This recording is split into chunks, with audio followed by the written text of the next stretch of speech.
Increíble. ¿Sí? Muy bien. ¿Por qué no oramos para iniciar? Padre, te entregamos este tiempo en tu palabra, Señor. Yo pido que tú nos hables, que el día de hoy tu palabra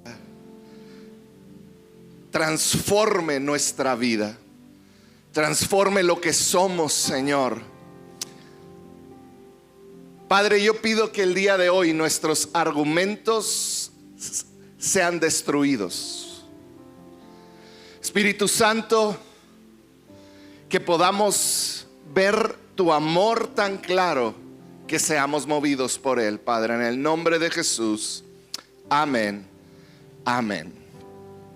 Desvío, veíamos la definición estas últimas semanas, es un cambio en nuestros planes. Ahí va a aparecer un cambio en nuestros planes que Dios utiliza para desarrollar nuestro carácter, capacidad, para que podamos llegar a un destino mejor. Hoy vamos a hablar y seguir hablando un poquito de la vida de José. No sé si recuerdas, pero lo dejamos en la cárcel, está por salir. Pero hoy vamos a hablar de ese momento en el desvío donde te sientes que no hay movimiento, donde te sientes totalmente detenido, totalmente atascado. Y yo no sé si has estado ahí. Una de las cosas que a mí en lo personal más me desesperan, mira, puedo aguantar el tráfico. Mientras el tráfico se mueva, aunque sea despacito, pero que se mueva. Pero una de las cosas que más me desesperan es cuando estoy totalmente parado en el tráfico. ¿Les pasa? Que te bajas del carro. 2 veces me he bajado. Una vez andaba de vacaciones con mis hijos y yo creo había un accidente. Y me acuerdo que les digo, bájense a ver qué pasa. Y mi esposa, no, ¿cómo se van a bajar en la carretera?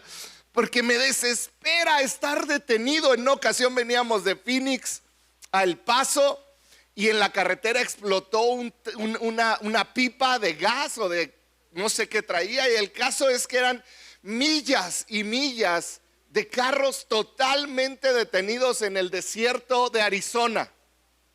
Y estuvimos ahí como por 1 hora, los carros se bajaban, yo los veía que ahí fue de lo más desesperante que he vivido, porque estar totalmente detenido es algo que te frustra, es algo que te quita la esperanza, que dices, ¿qué onda? ¿Qué va a pasar? El día de hoy yo te quiero hablar de la razón número 1 por la cual un desvío en tu vida se puede sentir como un tiempo de atascamiento. Hoy te quiero hablar de la razón número 1 por qué en un desvío te sientes detenido o te detienes y no avanzas. ¿Por qué cuando estoy en medio de un desvío dejo de avanzar?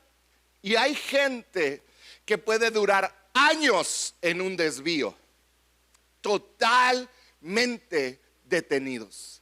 ¿Qué es eso? El día de hoy vamos a tratar un tema muy difícil de tratar, que no nos gusta que nos hablen de ello, pero el día de hoy vamos a hablar de una decisión importantísima en nuestra vida, y es el perdón. Porque nada, di conmigo nada, nada detendrá tu avance en la vida como lo hace la falta de perdón. Grábatelo.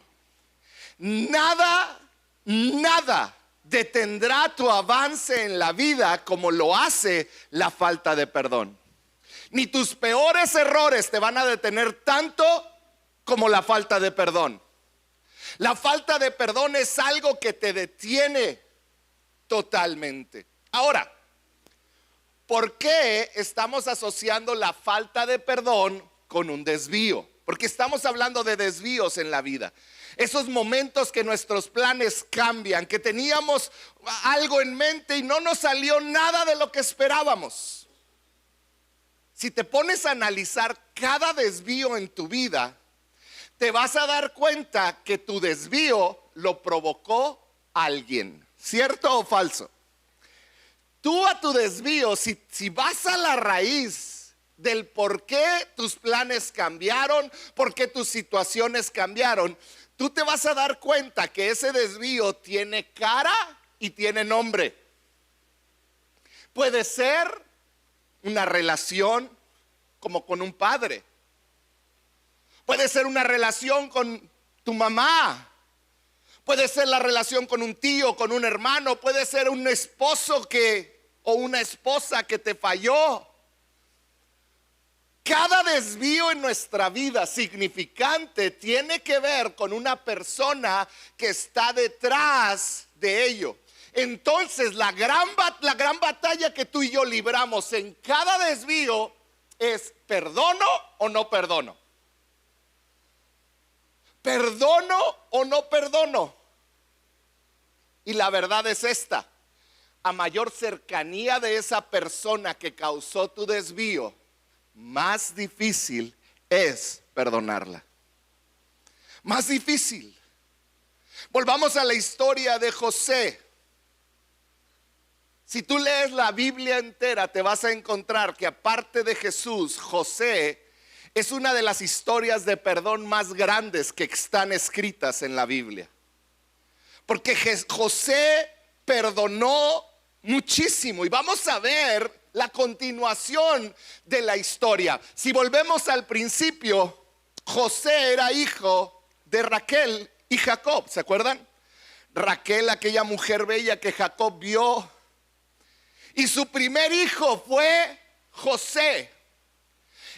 Lo triste de la historia de José es que José, siendo muy joven, se quedó sin su mamá. Su mamá falleció. Raquel murió al dar a luz otro hijo llamado Benjamín, el menor de los hermanos de José.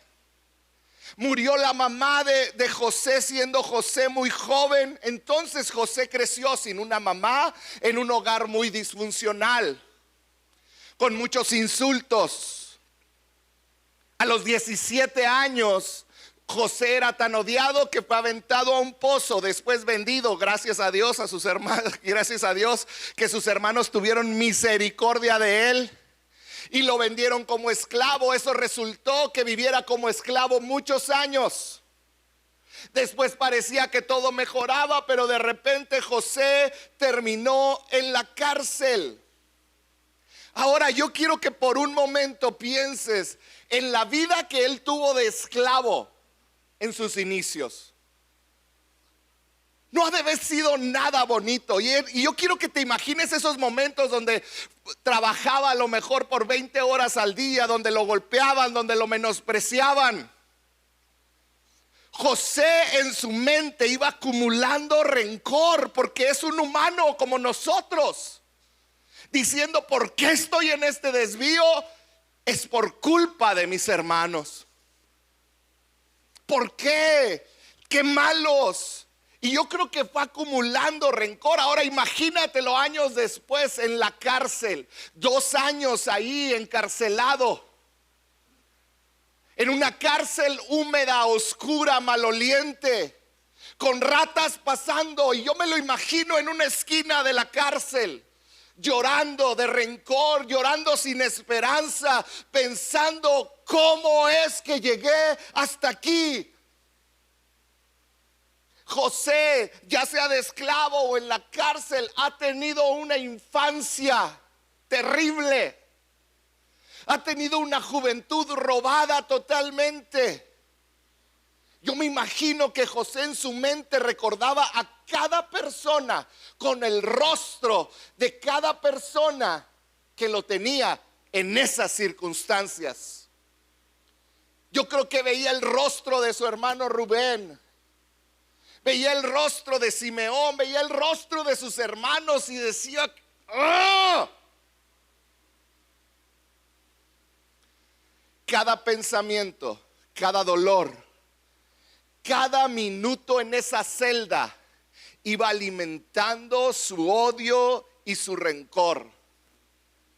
Y no me extraña que él pensara: pero un día me voy a vengar de ellos.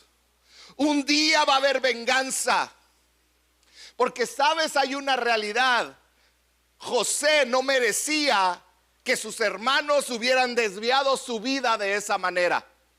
Como quizá tú no mereces lo que te hicieron, como quizá tú no mereces lo que te ha sucedido,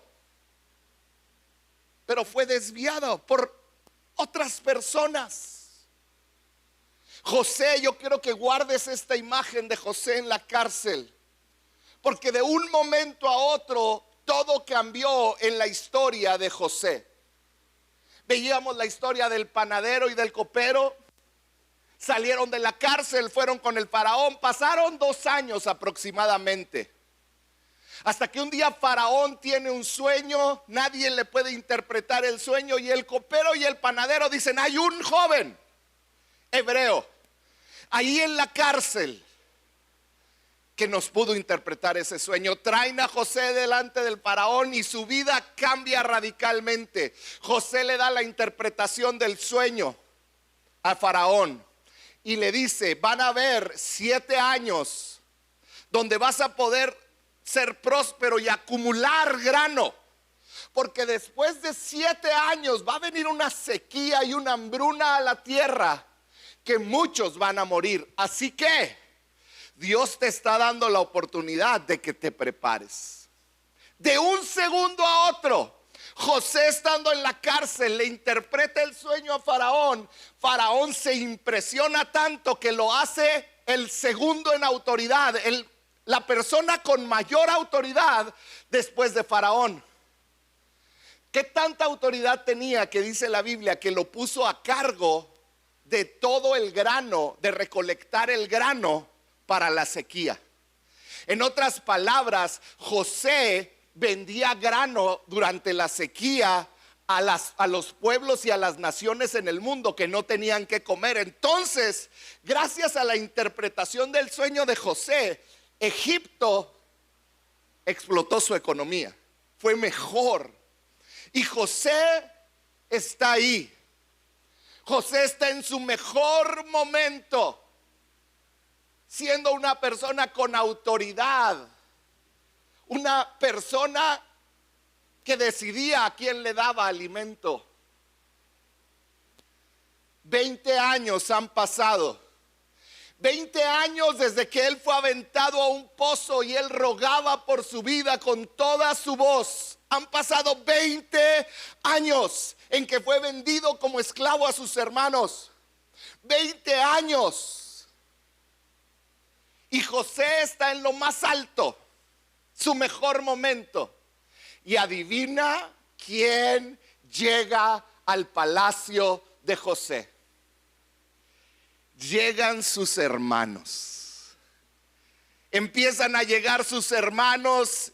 Y el momento que tanto a lo mejor acarició mientras estaba siendo abusado como esclavo, el momento que tanto soñó, tantos días llorando en la cárcel, el día de la venganza por fin llegó.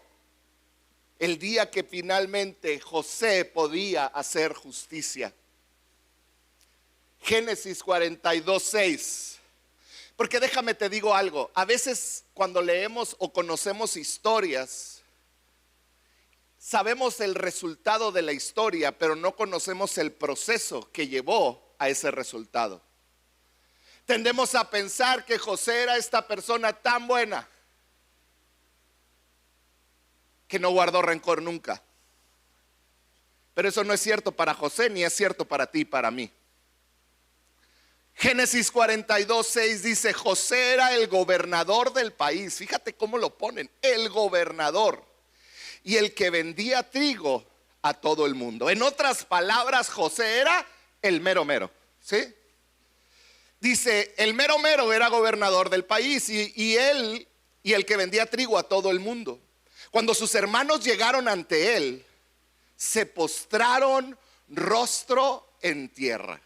Y yo me imagino a José diciendo: más les vale. Y sigue diciendo: en cuanto José vio a sus hermanos, los reconoció, pero fingiendo no conocerlos, fíjate qué dice, les habló con qué. ¿Qué dice ahí? O sea que José tenía una lucha interna. Él no los vio y dijo, ay, mis hermanitos preciosos. Él los vio y yo creo que quería, ay, felices. Se contuvo y simplemente les habló con rudeza y les dijo, ¿y ustedes de dónde vienen? Venimos de Canaán para comprar alimento, contestaron. En otras palabras, José explotó 20 años acumulados de dolor, 20 años resumidos en ese encuentro. Y fíjate lo que dice el siguiente versículo: aunque José los había reconocido, sus hermanos no lo reconocieron a él. Ahora, ¿por qué no lo reconocieron a él? Primero, han pasado 20 años. Y yo sé que tú ves una foto mía de 17 años y dices, está igualito, delgadito. Pero con José no. Han pasado 20 años. José vive en otra cultura. Los hebreos traían barba. La cultura de Egipto era como el faraón. Estaban rapados y sin cabello en el rostro. Se pintaban, se ponían unas rayas. La forma de vestir era distinta. José era un egipcio en ese momento. José hablaba el idioma de los egipcios. No había manera que lo reconocieran. ¿Por qué? Porque José se convirtió en un egipcio. Hagan de cuenta como Ras, sin cabello. Pareciera que aquí es donde José cumplió su sueño. ¿Se acuerdan que había dicho, tuve un sueño donde mis 11 hermanos se postraban ante mí? Y puede decir, ay, se cumplió el sueño, pero José los contó y se dio cuenta que nada más eran 10 hermanos, faltaba uno, el más chico, el nuevo chiplón de Jacob, Benjamín, su hermano menor. Entonces dice, no, en mi sueño se postraban 11, pero aquí hay 10. Y él anhelaba ver a su hermano de sangre menor, Benjamín. Entonces José, en medio del enojo, en ese momento, tú lo puedes leer ahí en el libro de Génesis, José los manda a la cárcel a sus hermanos, los acusa de espionaje y los manda 3 días a la cárcel. Tú dices, José no estaba enojado. No, sí. Yo creo que esos 3 días José estaba luchando, los decapito, ¿qué hago con ellos? No, prefiero que sufran, que vean lo que yo sufrí en la cárcel. 3 días los dejó ahí. ¿No se parece tanto José a nosotros? Que cuando alguien nos hace algo, queremos que sientan lo que nosotros sentimos. Que sufran lo que yo sufrí. Que pasen por lo que yo pasé. Porque si no, ¿cómo puedo perdonar a alguien así gratis? Así nada más. Pero José se acordó de su papá y de su hermano menor y dijo, mientras yo los tengo a ellos en la cárcel, 2 que amo, mi papá y mi hermano menor, que no tienen nada que ver, quizás están muriendo de hambre. Porque acuérdate que había hambruna y Jacob los mandó por comida. Entonces José los saca de la cárcel y les dice, vayan y lleven comida, pero necesito que vengan los 11 a verme. Y dice José, para asegurarme que van a regresar, porque si los dejo ir con comida ya no van a regresar, voy a dejar a uno de ustedes en la cárcel. Y agarra a Simeón, su hermano, y lo mete a la cárcel. Y los otros hermanos se van a llevar la comida. Llegan con José, con Jacob, le cuentan los hermanos, pues se quedó Simeón en la cárcel porque este gobernador nos trató mal, nos metió 3 días en la cárcel. Al final como que nos perdonó y nos envió con comida para ti, pero quiere que vaya Benjamín con nosotros. Jacob se paró delante de sus hermanos y les dijo, híjole, pobre Simeón, triste su calavera, pero no voy a dar a Benjamín por él. ¿Y sabes qué pasó? Dejaron a Simeón en la cárcel porque decidieron no regresar con Benjamín. Simeón duró 2 años en la cárcel, porque fue el tiempo que les duró la comida que les dio José a sus hermanos. Y mientras no tuvieron hambre, se olvidaron de Simeón y de todo. Pero después de 2 años volvió el hambre. Se acabó la comida. Ya no tenían que comer y Jacob está desesperado. Y dice: ahora sí, lleven a Benjamín y vayan por más comida. Cuando se fueron sus hermanos y dejó a Simeón en la cárcel, fíjate lo que sucedió con José. Génesis 42, 24. Después de que ellos se fueron, dice: José se apartó de ellos y se echó a llorar. Di conmigo llorar. Di conmigo que llorón. Se puso a llorar. Haz de cuenta que se pone duro y luego se van y luego se echa a llorar. Se echa a llorar. Génesis 43 nos cuenta la historia de cuando los hijos de Jacob, los hermanos de José, regresaron con Benjamín. Y fíjate lo que sucedió. 43, 26 de Génesis. Dice: cuando José entró en su casa, le entregaron los regalos que le habían llevado, porque Jacob mandó regalos para el gobernador de Egipto. Y dice: y rostro en tierra se postraron ante él. Ahí fue el cumplimiento de la profecía. Ahí estaban ahora sí todos los hermanos. Dice la Biblia que después de eso José sacó la espada y cuando estaban postrados los degolló a todos. No, eso hubiera hecho yo. ¿Y tú? Es más, te digo algo, en diferentes etapas de nuestra vida lo hemos hecho. José, ¿qué es lo que hizo? Dice versículo 30: conmovido por la presencia de su hermano y no pudiendo contener el llanto. Di conmigo llorón. Con ganas. Llorón. Era un llorón. Dice: José salió deprisa, entró a su habitación y se echó a llorar desconsoladamente. Al llorar, José estaba procesando el dolor, estaba procesando las heridas. Y fíjate lo que sucedió después. José les da comida y los manda de regreso a casa. Les dice: vayan a casa de nuevo. Y ahí van los hermanos. Pero José tenía un plan. Y en la mochila, en el morralito de Benjamín, echa un utensilio del palacio muy caro, una copa. La echa en su morral. Cuando van a salir de Egipto, José manda un emisario del reino. Los detienen y les dicen: se han robado algo. Y los hermanos dicen: claro que no. Y empiezan a esculcar y encuentran en la mochila de Benjamín la copa robada.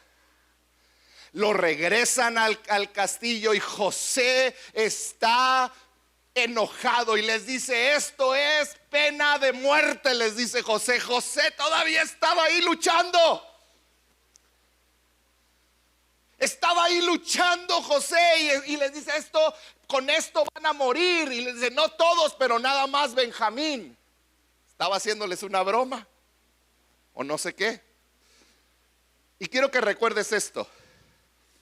Uno de los hermanos, que ni siquiera era el mayor, llamado Judá, dio un paso al frente y le dijo: te cambio mi vida por su vida. Y yo creo que eso golpeó el corazón de José.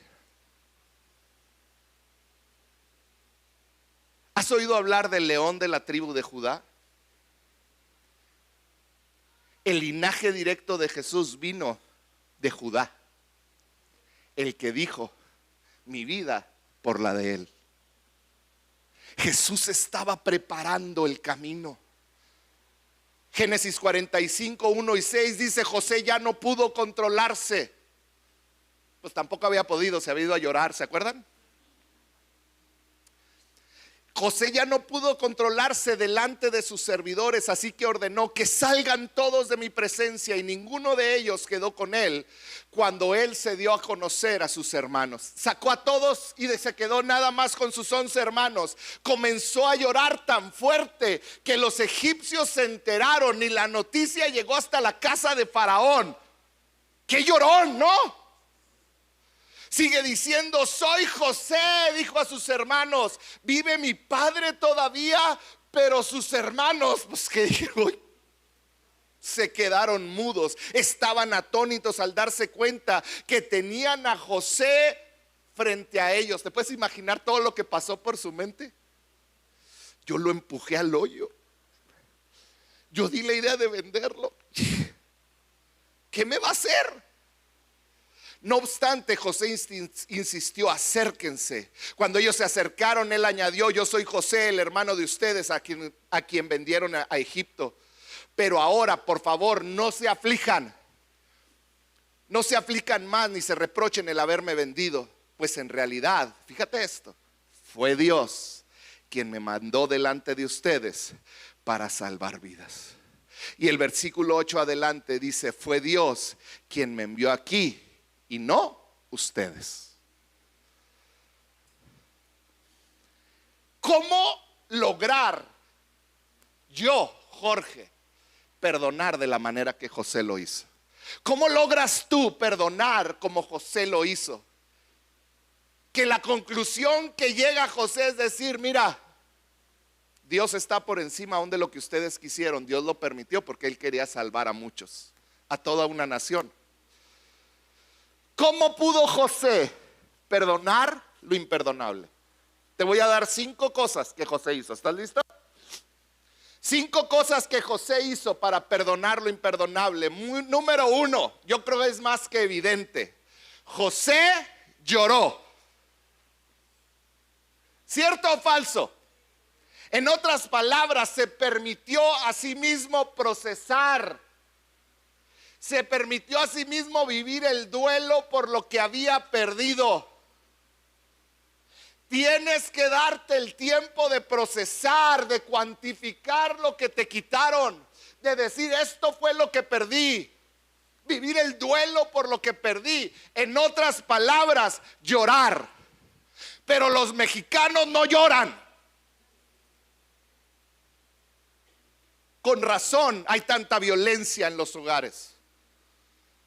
José se permitió llorar. ¿Qué llorón? Sí, qué llorón. Pero mira lo que logró. Cada proceso doloroso que vives, cada proceso duro de enfrentar, la realidad es que muchas veces nos hacemos los duros y decimos: no, a mí no me dolió. Nos hacemos fuertes: no, es que a mí ni me afectó. Mira, me hace lo que el viento a Juárez. Hasta tenemos esa frase. No, a mí no me afecta eso. Esas son niñerías. Yo soy inmune a las críticas. A mí no me duele que me critiquen. Y tendemos a esconder el dolor con una actitud de dureza. Hasta por ahí decimos los hombres: pues ¿qué somos? ¿Hombres o payasos? ¿Verdad? Somos rudos de Juárez. José procesó el dolor. Si me ayudan con el piano, lloró. Es más, lloró tan fuerte que lo oyeron desde afuera. José lloró. Es tiempo de quitar ese prejuicio que los hombres no lloran. Los hombres también lloran. Eso es hombría. Un hombre que llora está demostrando que algo le afectó y que está dispuesto a enfrentarse a lo más difícil, que es a su dolor mismo. Los cobardes huyen diciendo: es que a mí no, yo no lloro.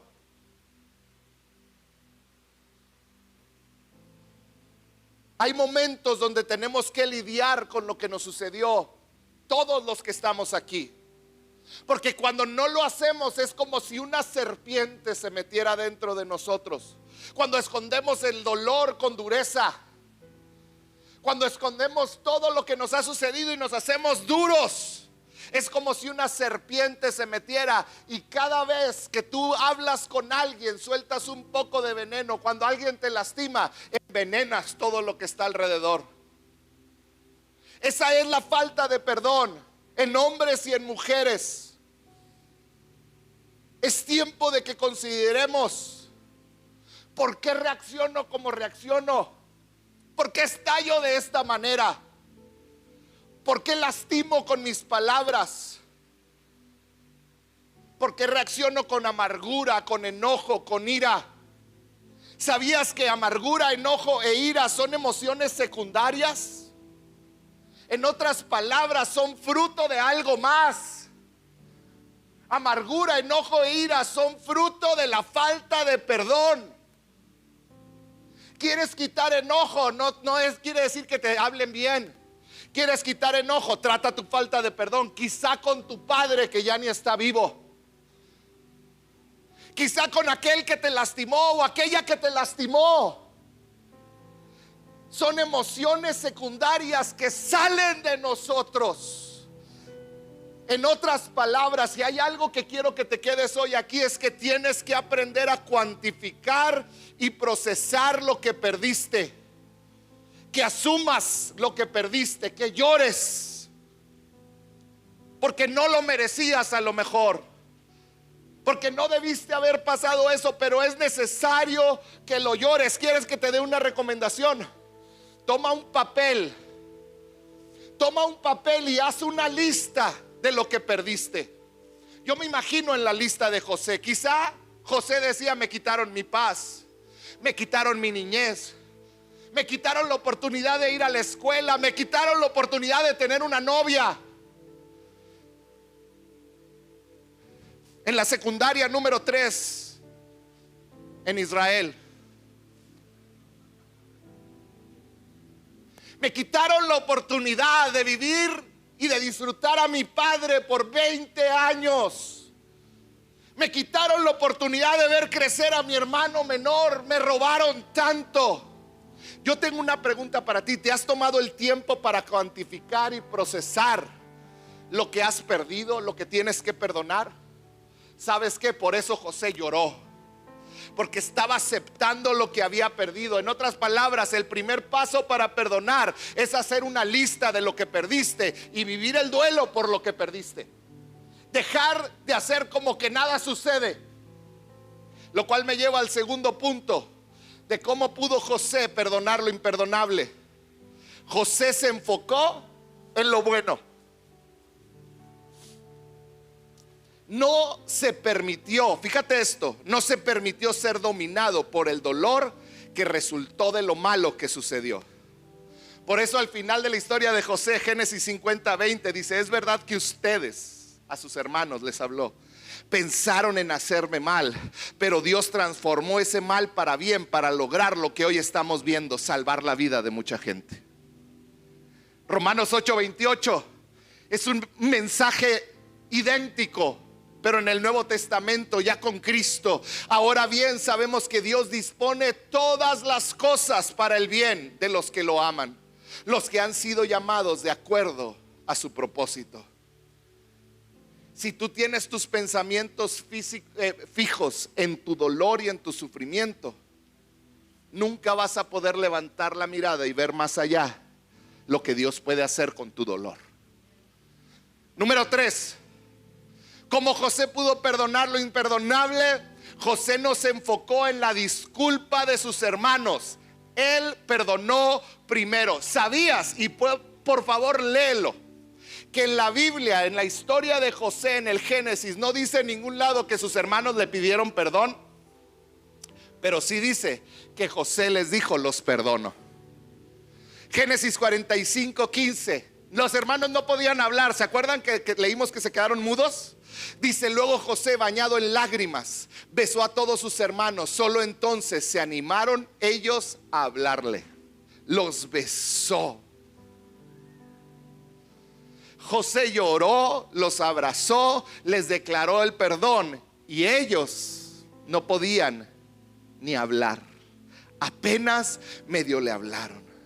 ¿Sabías que la palabra que tan solo ellos le pudieron hablar en el griego. Es una palabra que no tiene emoción. Es una palabra como que balbucearon unas palabras. Yo creo firmemente que a muchos de ustedes Dios les está pidiendo perdonar a alguien.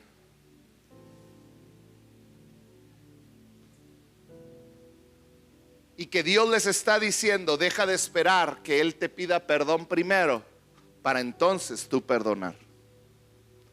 Tú conoces a Cristo y tú tienes una responsabilidad mayor. Quiero terminar con 5 cosas que no es perdón. Perdón no es, perdonar no es, perdonar no depende de que el ofensor pida perdón primero. Si tú estás esperando que él te pida perdón, que ella te pida perdón para tú perdonar, eso no es perdonar.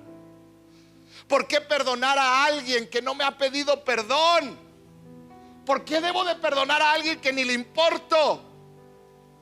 Porque perdonar no es por el bien de la otra persona. Esto es lo que no entendemos como humanidad, como seres humanos. Perdonar es por el bien propio.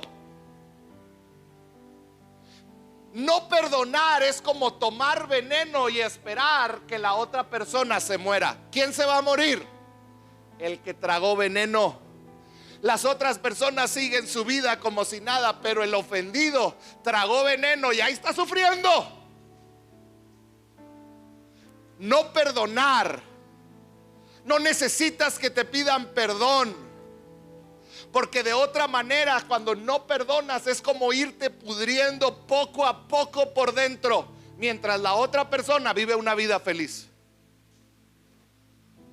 Número 2, perdonar no es asumir que lo que el otro hizo estuvo bien.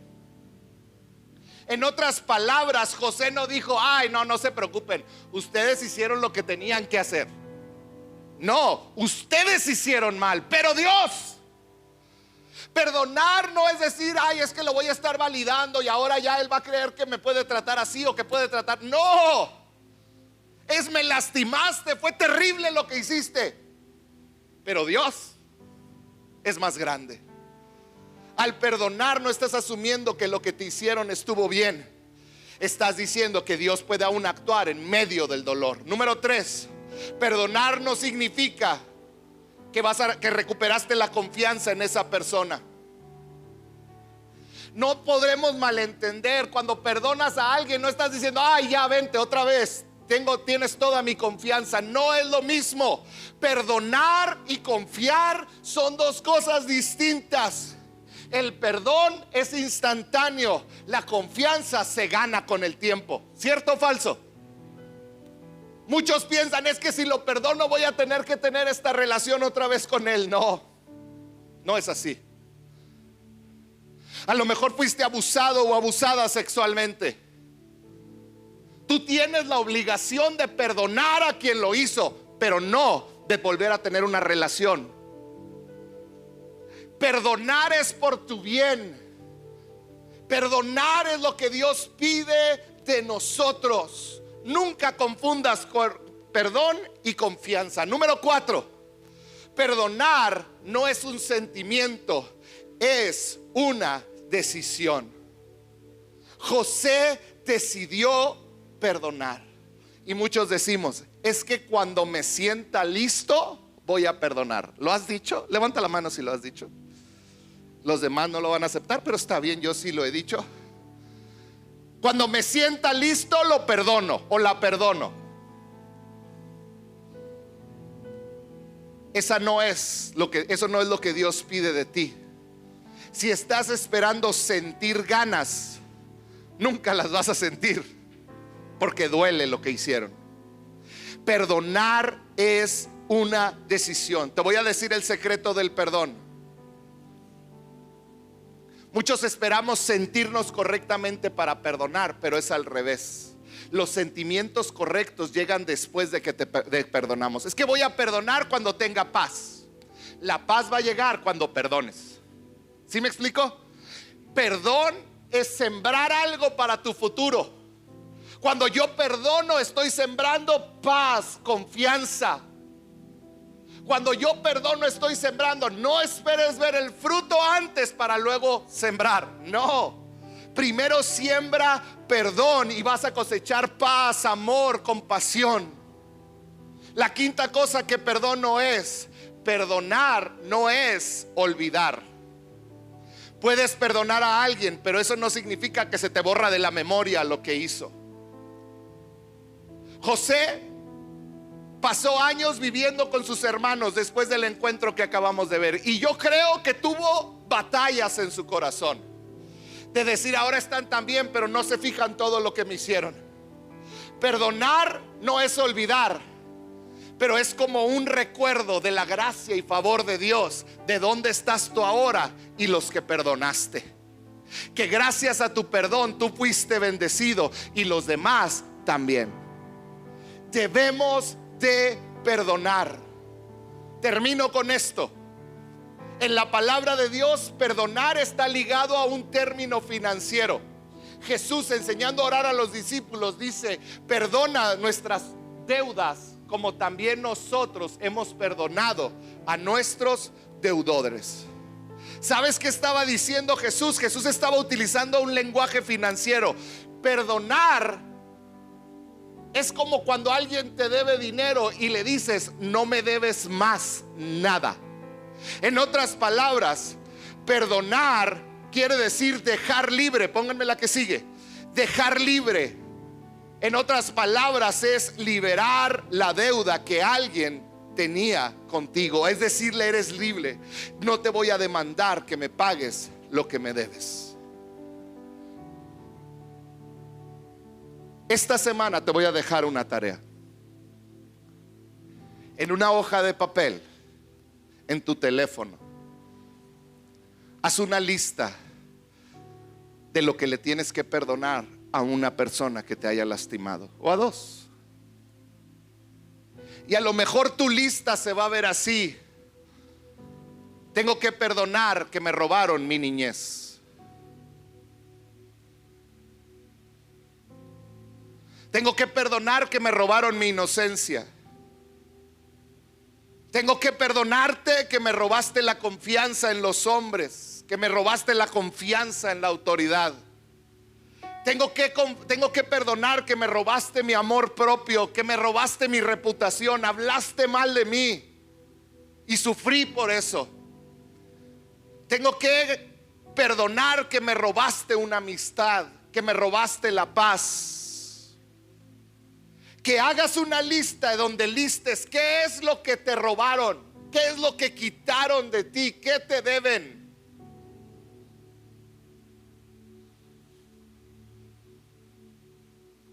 ¿Sabías?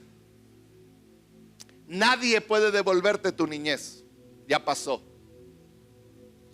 Pero tú puedes perdonar, y cuando perdonas, tachas. Nadie te puede devolver tu inocencia, pero cuando perdonas dices: te la entrego, Dios. Nadie puede devolverte la confianza en los hombres. Es algo que vas a batallar y vas a construir, pero cuando lo perdonas, lo quitas. Que vayas haciendo la lista y que vayas tachando: perdono el amor propio que perdí y que tú me robaste. Perdono mi reputación que tú robaste al hablar mal de mí. Perdono la pérdida de esta amistad que tanto amaba. Perdono.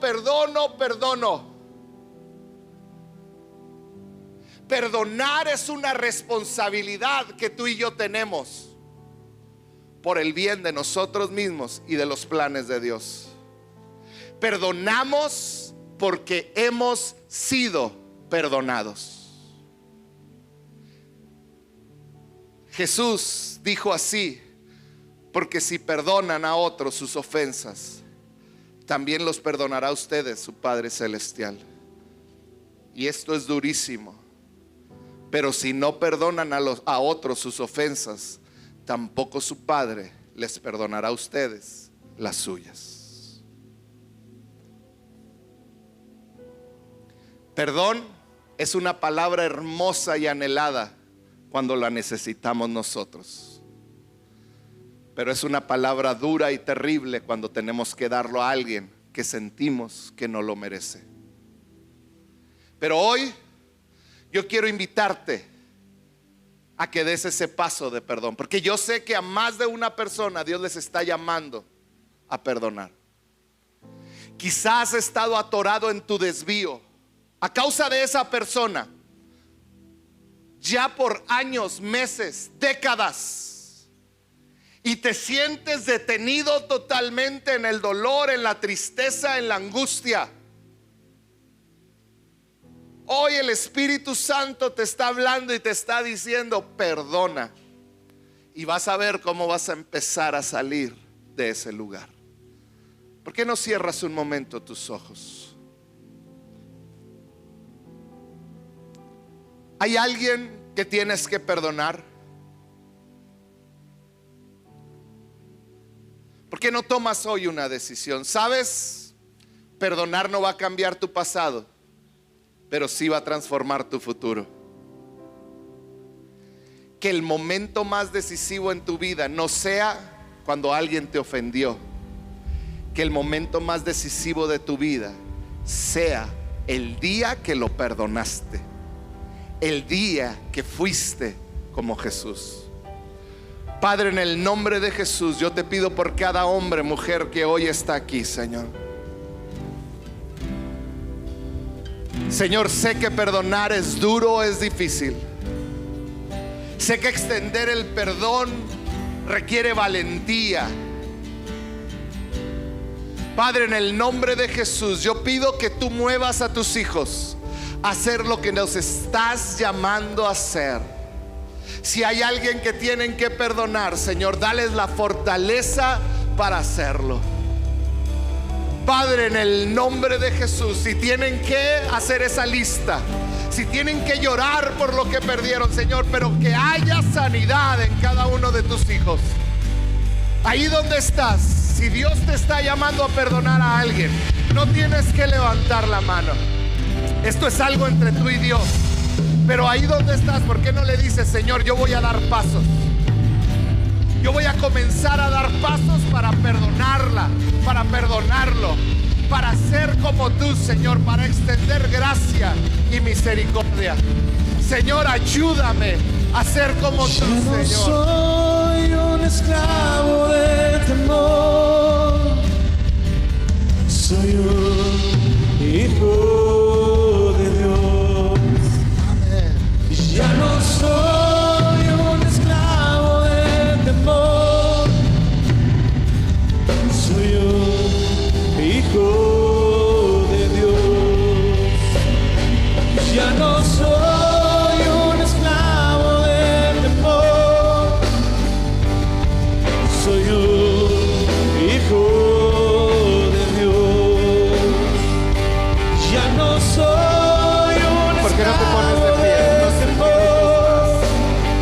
Y terminamos adorando al